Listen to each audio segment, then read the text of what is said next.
Bismillahirrahmanirrahim. Asyhadu Asyhadu an an la ilaha la ilaha illallah. Assalamualaikum warahmatullahi wabarakatuh. Apa kabar sahabat semuanya? Pada video kali ini admin ingin membahas tentang salah satu penyanyi jebolan Indonesian Idol yang kembali menjadi mualaf. Bagi yang baru bergabung, admin ucapkan selamat bergabung di channel Jejak Talabah. Siapa sih yang tidak kenal dengan nama Nania Yusuf? Salah satu penyanyi jebolan ajang pencarian bakat Indonesian Idol musim pertama itu baru-baru ini sedang ramai diperbincangkan. Hal itu lantaran dirinya yang diketahui kembali menjadi mualaf dan memeluk agama Islam setelah 13 tahun pindah agama dan memeluk agama Kristen. Seperti yang diketahui, bahwa Nania Yusuf memang mulanya dilahirkan sebagai seorang Muslim. Namun dirinya memutuskan untuk pindah agama dan memeluk agama Kristen pada tahun 2009 lalu. Kemudian ia kembali memeluk agama Islam setelah 13 tahun berpindah agama pada tanggal 21 Mei tahun 2022. Kabar tersebut Nania bagikan sendiri melalui unggahan video di Instagramnya saat ia mengucapkan 2 kalimat syahadat dengan Gus Miftah. Pada baru-baru ini ia mengungkapkan alasannya pada saat itu berpindah agama untuk memeluk Kristen dan mengapa ingin kembali lagi menjadi seorang Muslim dan beragama Islam.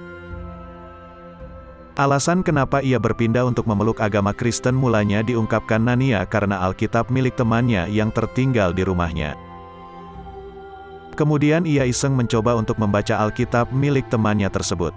Dirinya menemukan suatu ayat Alkitab yang berisi, "Kita patut percaya bahwa Tuhan Yesus benar-benar ada." Setelah itu ia mengaku terbangun dari tidur untuk melakukan sholat tahajud dan saat dirinya sedang bersujud tiba-tiba ia teringat dengan kalimat dalam ayat yang dibacanya dari Alkitab. Sehingga ia meminta kepada Allah untuk menunjukkan Tuhan Yesus jika memang benar ada. Saat ia kembali untuk tidur, ia mengaku bahwa setengah sadar dari tidurnya ia mendengar suara ketukan pintu sebanyak 3 kali dan kemudian melihat sesosok cahaya yang diyakininya sebagai Yesus. Akhirnya ia memutuskan untuk pindah agama dengan dibaptis dan memeluk agama Kristen. Dari situ ia mulai rajin ke gereja, baca Alkitab dan lain sebagainya. Setelah berpindah dirinya juga sempat diasingkan oleh temannya dan tidak diakui oleh keluarga bahkan jauh dari anaknya. Menurutnya selama 13 tahun dirinya pindah agama, ia merasa baik-baik saja selama 10 tahun. Namun dalam 3 tahun terakhir tiba-tiba ia terpikirkan secara apa nanti dirinya dimakamkan jika suatu hari dirinya meninggal dunia. Dari situlah Nania mulai mengalami dilema pada setiap harinya. Akhirnya Nania memutuskan untuk mengosongkan keyakinannya terlebih dahulu untuk tidak memeluk agama apapun, tidak memeluk agama Kristen maupun agama Islam. Kemudian dirinya memutuskan untuk pulang ke rumah orang tuanya dan ikut berziarah dengan sang ayah.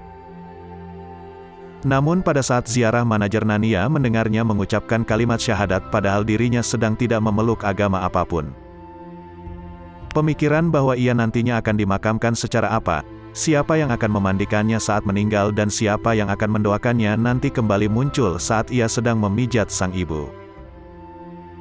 Akhirnya Nania meminta untuk bertemu dan Gus Miftah karena kebetulan juga memang kenal dan kembali memutuskan untuk menjadi mualaf memeluk Islam, agamanya sejak dilahirkan.